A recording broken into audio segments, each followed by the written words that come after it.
सर्वोच्च न्यायालयाच्या निर्णयानंतर अंतिम विद्यापीठांच्या अंतिम परीक्षा होणार ही आता काळ्या दगडावरची रेघ आहे। परीक्षेचं वेळापत्रकही जवळपास निश्चित झालंय। 15 सप्टेंबर पासून प्रॅक्टिकल्स तर ऑक्टोबरच्या पहिल्या आठवड्यात मुख्य परीक्षा होणार आहे। मात्र विद्यार्थी आणि त्यांच्या पालकांना प्रश्न सतावतोय तो म्हणजे ही परीक्षा कोणत्या स्वरूपाची असेल। परीक्षेसाठी विद्यार्थ्यांना घराचा उंबरठा ओलांडावा लागेल का? परीक्षा मोबाईलवर होणार? ओपन बुक परीक्षेचाही जोरदार सध्या चर्चा सुरू आहे। या सर्व प्रश्नांची उत्तरं देण्यासाठी स्वतः राज्याचे उच्च आणि तंत्र शिक्षण मंत्री उदय सामंत एबीपी माझावर आहेत। उदय सामंतजी, तुमचं स्वागत आहे एबीपी माझावर। अतिशय महत्त्वाच्या विषयासाठी तुम्ही आम्हाला वेळ दिलेला आहे, त्यामुळे पहिल्यांदाच आम्हाला सांगा की सगळ्यांच्या मनातला अगदी पिन पॉइंटेड प्रश्न, ही परीक्षा होणार तरी कशी? प्रसन्नजी, आपल्याला थोडी मला पार्श्वभूमी सांगायची की सर्वप्रथम महाराष्ट्र सरकारनं ज्यावेळी डिझास्टर मॅनेजमेंट अथॉरिटीची मुख्यमंत्री महोदयांच्या अध्यक्षतेखाली बैठक घेतली तेव्हा आमचा कल हा होता की कोविडचा प्रादुर्भाव असल्यामुळं विद्यार्थ्यांच्या मनामध्ये ही शंका होती, पालकांच्या मनामध्ये ही शंका होती। तीच शंका आम्ही सुप्रीम कोर्टाकडे मांडली किंवा अथॉरिटीमध्ये मांडली आणि ह्या परीक्षा अंतिम वर्षाच्या रद्द करण्याचा निर्णय महाराष्ट्र शासनाने घेतलेला होता। परंतु त्याच्यानंतर सर्वोच्च न्यायालयानं या परीक्षा कशा पद्धतीनं घ्याव्यात या संदर्भात मार्गदर्शन केलं। पण मला एक गोष्ट अशी सांगितली पाहिजे की परीक्षा होऊ नयेत यासाठी महाराष्ट्र शासनानं आपली भूमिका सरकारकडे मांडली, सुप्रीम कोर्टामध्ये मांडली। पण ठीक आहे, त्याच्यानंतर सुप्रीम कोर्टाचा परीक्षा घ्यावा म्हणून ज्यावेळी निकाल आला त्यावेळी आता हा परीक्षा घेण्याचा जो निर्णय आहे हा 2 टप्प्यामध्ये महाराष्ट्र शासनाला मान्य करावा लागेल। एक पहिली गोष्ट म्हणजे जे सगळे 13 कृषी विद्यापीठाचे कुलगुरू आहेत त्यांच्याशी आम्हाला चर्चा करावी लागली। त्यांची एक समिती आम्ही नेमली। शेवटी परीक्षा करत असताना कुलगुरू आणि तिथलं विद्यापीठ या कशा पद्धतीनं परीक्षा घेणार आहेत हे खरं आमच्या दृष्टीनं महत्वाचं होतं आणि म्हणून तो जो अहवाल तयार झालेला आहे तो अहवाल येत्या अर्ध्या पाऊण तासामध्ये शासनाकडे प्राप्त होईल आणि त्या अहवालामध्ये जे जे काही लिहिलेलं होतं त्याच्यावर देखील काल आमची राज्यपाल महोदयांची चर्चा झाली आणि सगळ्यात महत्वाची गोष्ट जी विद्यार्थ्यांच्या आरोग्याची प्रिकॉशन होती ती घेण्याच्या संदर्भामध्ये आमचं एकमत झालं आणि या परीक्षा आधुनिक तंत्रज्ञानावर अतिशय चांगल्या पद्धतीनं घरातूनच विद्यार्थ्यांना देता यावेत यासाठी आम्ही राज्यपाल महोदयांची चर्चा केली। त्याच्यामध्ये आम्हाला यश आलं आणि येत्या काही वेळामध्ये हा अहवाल आता महाराष्ट्र शासनाकडे सादर होईल। सामंत साहेब, आपल्यासोबत काही आम्ही प्रातिनिधिक प्रतिक्रिया मागवून घेतल्या विद्यार्थ्यांकडनं की साधारण त्यांच्या मनातला संभ्रम काय। आपण अशाच एका विद्यार्थीची प्रतिक्रिया, त्याचा प्रश्न जाणून घेऊयात। परंतु या कशा घेतल्या जाणार आहेत, ऑनलाईन का ऑफलाईन?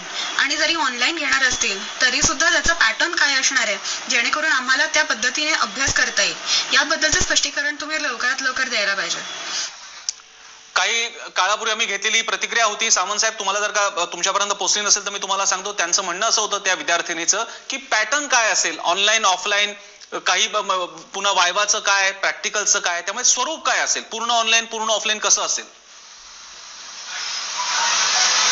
प्रसन्नजी, मगाशी देखील मी असं सांगितलं की पहिली गोष्ट कोविडचा जो प्रादुर्भाव संपूर्ण महाराष्ट्रामध्ये आहे त्याच्यामुळे आमचा कल हा पहिला देखील ज्यावेळी सुप्रीम कोर्टाचा निर्णय झाला त्यावेळी देखील घरातनंच परीक्षा द्याव्या अशा पद्धतीचा होता। त्याच्यामुळे घरातनं परीक्षा देत असताना त्याचा फॉर्म्युला काय असावा, फॉर्मॅट काय असावा याच्यावर देखील सगळ्या कुलगुरू महोदयांनी चर्चा केलेली आहे। आजच म्हणजे अर्ध्या पाऊण तासामध्ये तो अहवाल माझ्याकडे सादर होईल। परंतु हा जो फॉर्म्युला असेल त्याच्यासाठी विद्यार्थ्यांना वेळ पण दिला जाणार आहे हे देखील मी अगोदर सांगितलं होतं। त्याच्यामुळं काल जे मी सांगितलं की हा जो अभ्यासक्रम दिला जाईल किंवा त्याचा जो काही पॅटर्न दिला जाईल त्या सगळ्या परीक्षांची सुरुवात मला असं वाटतं की ऑक्टोबर फर्स्ट वीक पासून होईल आणि 31 ऑक्टोबर पर्यंत सगळ्या परीक्षांचे रिझल्ट दिले जातील आणि म्हणून थोडी वेळ शिल्लक आहे। त्याच्यामध्ये अहवाल आल्यानंतर मी स्वतः परत आपल्या सगळ्या प्रसार माध्यमांशी बोलणार आहे।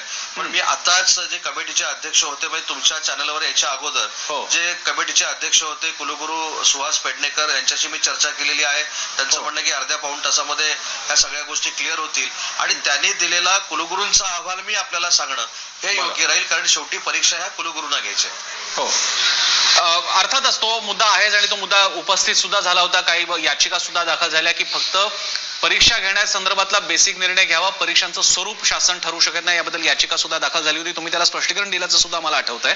पण मी अशा प्रकारे बघूयात की आपण सगळे एक कन्सर्न असणारे नागरिक आणि तुम्ही तर त्या खात्याचे मंत्री आहात। एक लोकांच्या मनात मुद्दा आहे की समजा अगदी ऑनलाईन ऑफलाईन जरी ठरवलं तर ती ऑब्जेक्टिव्ह स्वरूपाची असेल का, 3 तासाची जशी नेहमीची परीक्षा असते तशी असेल का, थोडा ड्युरेशन तुम्ही कमी कराल, अगदी थेट उत्तर देता जरी नाही आलं तरी किमान एक दिलासा मिळू शकेल असा पर्याय असेल? सामंतजी नाही, ह्याचं मी थेट उत्तर देतो. ही परीक्षा काही 3 तासाची असणार नाही. विद्यार्थ्यांना 3 तासाच्या परीक्षेला बसून अजूनही मानसिक ताण देण्यामध्ये कुलगुरू महोदय देखील कुठे इच्छुक नाहीत आणि म्हणून ती किती मार्काची परीक्षा असेल, किती तासाची परीक्षा असेल, हे काही काळातच आम्ही जो अहवाल कुलगुरूंचा येणार आहे तो आम्ही पुन्हा एकदा विद्यापीठांकडे पाठवणार आहोत. आणि प्रसन्नजी, एक महत्वाची गोष्ट आपल्याला सांगितली पाहिजे की महाराष्ट्र शासन ज्या पद्धतीनं तातडीनं ह्या गोष्टी कशासाठी करतंय, तर सुप्रीम कोर्टाने एक जजमेंट अशी दिलेली आहे की कुलगुरूंशी चर्चा करून तातडीनं जर 30 सप्टेंबरची तारीख ही 31 ऑक्टोबर किंवा पुढे ढकलायची असेल तर तुम्हाला डिझास्टर मॅनेजमेंट अथॉरिटीची बैठक घ्यावी लागेल आणि त्या बैठकीतनं तो प्रस्ताव पुन्हा एकदा UGC कडे आणि राज्यपाल महोदयांकडे पाठवायला लागेल आणि त्याच्यासाठी ह्या सगळ्या आम्ही बैठका घेतोय.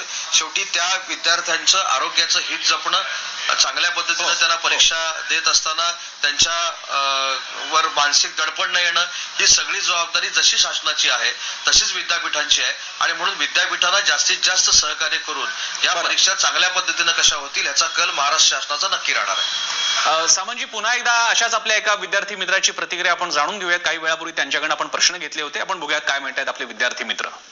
दुसरा विषय असा होता की बरेच विद्यार्थी उच्च शिक्षणाकरता म्हणजे मास्टर्स करता अप्लाय करतात, तर ह्या परीक्षा सुद्धा सप्टेंबर एंड आणि ऑक्टोबर फर्स्ट वीक मध्ये लागलेल्या आहेत. तर त्याबद्दल त्या परीक्षा आणि फायनल इयरच्या परीक्षा या क्लॅश होऊ नयेत याबद्दल तुमचं काय धोरण असेल? सामंतजी. नाही, हा प्रश्न मला अतिशय योग्य वाटतोय, कारण आता पहिली जी भूमिका आहे म्हणजे त्याच्यामध्ये मी कुठेही असं चोरून काही ठेवलेलं नाही की महाराष्ट्र शासनाची पहिल्या दिवसापासूनची, कोविडच्या पहिल्या दिवसापासूनची भूमिका अशी होती की विद्यार्थ्यांनी परीक्षा देऊ नये, मग ते सरासरी बेसवर असेल किंवा अन्य बाबतीमध्ये असेल त्यांना पदवी द्यावी, ही आमची पहिल्या दिवसापासूनची भूमिका होती. परंतु सुप्रीम कोर्टानं ज्यावेळी ही भूमिका घेतली त्याच्यानंतर ह्या परीक्षांच्या संदर्भातल्या तारखा किंवा टाइम टेबल आम्हाला तयार करावं लागतंय. आणि मला दुसरं सांगितलं पाहिजे की हा निर्णय घेत असताना एकटा काय शिक्षण मंत्री म्हणून उदय सामंतने घेतला नाही, त्याच्यामध्ये कुलगुरू महोदयांची देखील 13 कुलगुरूंची देखील जी समिती होती त्यांनी देखील आमच्याकडे शिफारस केलेली होती आणि त्याच्यामध्ये नुसतं परीक्षा रद्द करण्याची शिफारस नव्हती, तर त्याच्यामध्ये एटीकेटीच्या परीक्षा देखील कशा करता याव्यात, पूर्वीच्या एटीकेटीच्या परीक्षा देखील कशा घ्याव्यात, हा सगळा विचार विनिमय ह्या कुलगुरूने केलेला होता आणि तेच म्हणणं आम्ही सुप्रीम कोर्टामध्ये मांडलेलं होतं. त्याच्यामुळे ह्या परीक्षा एकामेकाबद्दल क्लॅश होणार नाहीत, एकामेकाबरोबर क्लॅश होणार नाहीत याची तजवीज मी देखील संबंधित काही मेडिकलच्या एक्झाम्स असतील तर त्या मंत्री महोदयांशी बोलेन.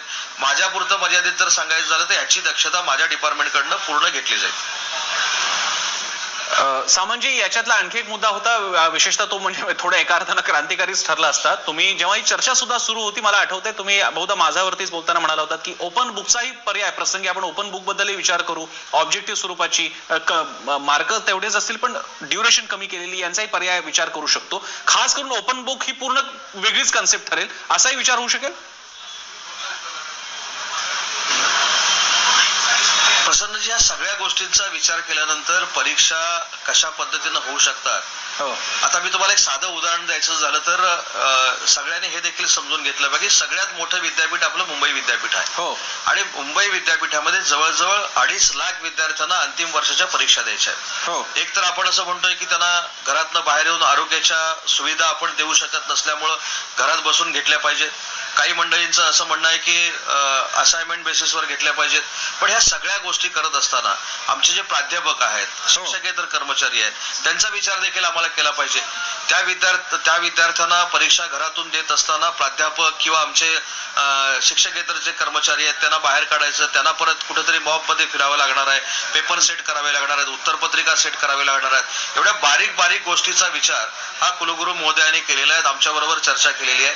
त्याच्यामुळे मला असं वाटतं की विद्यार्थ्यांना मला महाराष्ट्र शासनातला या विभागाचा प्रमुख म्हणून एवढीच नम्रतेची विनंती करायची आहे की जो निर्णय कुलगुरू महोदय समितीमध्ये घेतील हा नक्की विद्यार्थ्यांच्या आरोग्याच्या हिताचा असेल, प्राध्यापकांच्या आरोग्याच्या हिताचा असेल, शिक्षकेतर कर्मचाऱ्यांच्या हिताचा असेल आणि लवकरात लवकर निकाल लागून विद्यार्थी मोकळे होतील याच्यातनं, अशा पद्धतीनं या समितीनं घेतलेला निर्णय असेल. सावंतजी, पुन्हा एकदा आपल्या अशाच विद्यार्थी मित्रमैत्रिणींचा प्रश्न पाहूयात, त्यांची प्रतिक्रिया पाहूयात. ग्रामीण विभागात मी राहतो सर, तर इथे कनेक्टिव्हिटीची सोय नाही, तर आम्ही आता इथे परीक्षा कशा द्याव्यात, ऑनलाईन परीक्षा कशा द्याव्यात?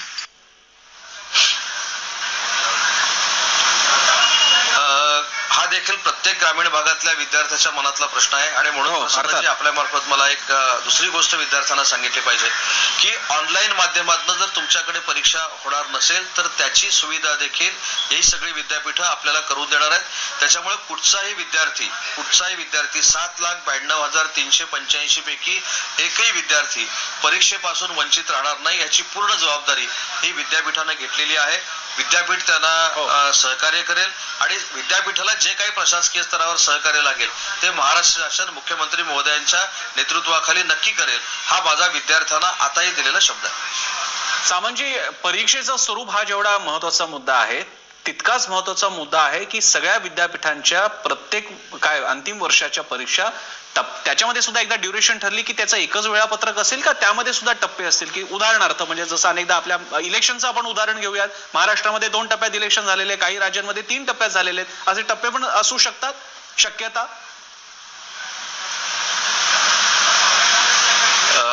जे मगाशी मी सांगितलं की अकॅडमिक काउन्सिल जी आहे प्रत्येक विद्यापीठाची आणि एक्झामिनेशन जे बोर्ड आहे त्याच्यामध्ये आता आम्ही एकदा ठरलं की 31 ऑक्टोबर पर्यंत आपल्याला विद्यार्थ्यांचे रिझल्ट पाहिजेत आणि ते रिझल्ट एवढ्यासाठीच पाहिजेत. काही विद्यार्थ्यांना परदेशामध्ये जायचं आहे, काही विद्यार्थ्यांना पीजीची ऍडमिशन घ्यायचे आहेत.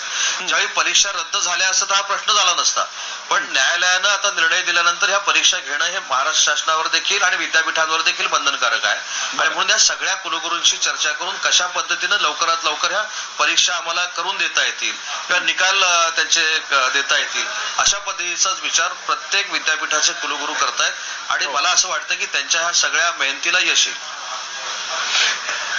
सावंतजी, याबद्दल ही अवस्था काही फक्त महाराष्ट्रच या परिस्थितीला तोंड देतोय अशातला भाग नाही, अन्य राज्य सुद्धा आहेत. त्यामुळे साधारणपणे तुम्ही काही एक जाणून घेण्याचा प्रयत्न केलाय आपलं काही इतर राज्यांच्याही, विशेषतः भाजप इतर राज्य यामध्ये आघाडीवर होती, आपलीच भूमिका त्यांनी घेतली होती की परीक्षा नको, पण आता परीक्षा तर होणार आहेत. त्यांच्याशी काही बोलणं झालंय? त्यांच्याकडे काय विचार चाललाय?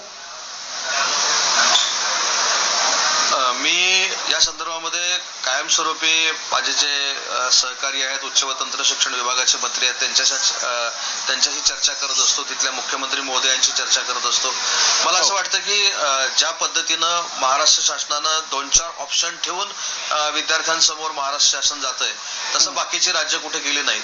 काहींनी ऑनलाईन तर ऑनलाईन पद्धतीची एक्झाम घेतली, काहींनी छोट्या छोट्या असाइनमेंट घेऊन एक्झाम घेतली, काही मंडळींनी तर पूर्ण पेपर विद्यार्थ्यांचे परीक्षा केंद्रावर घेतले आणि म्हणून आम्ही सगळ्या गोष्टीचाच कुलगुरू महोदयांना सांगितलंय की विचार करावा आणि मला असं वाटतं की कुलगुरूंनी तो विचार केलेला आहे. राज्यपालांची देखील आमची चर्चा झालेली आहे.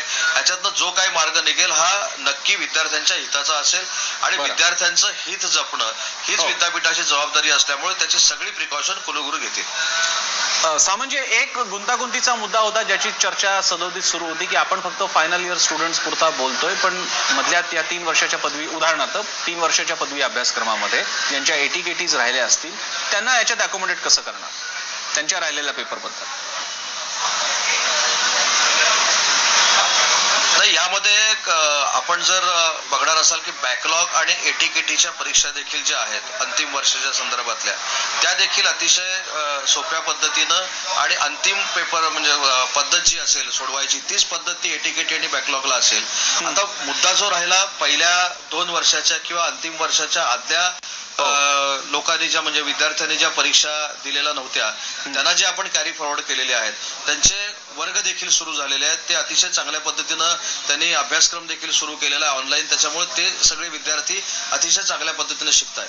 आता त्यांच्या बाबतीतली जी बॅकलॉगची आणि एटीकेटीची परीक्षा होती त्या संदर्भामध्ये पुन्हा आम्ही एकदा चर्चा करणार आहोत प्रत्येक विद्यापीठाशी, त्यांच्याबरोबर बसणार आहोत.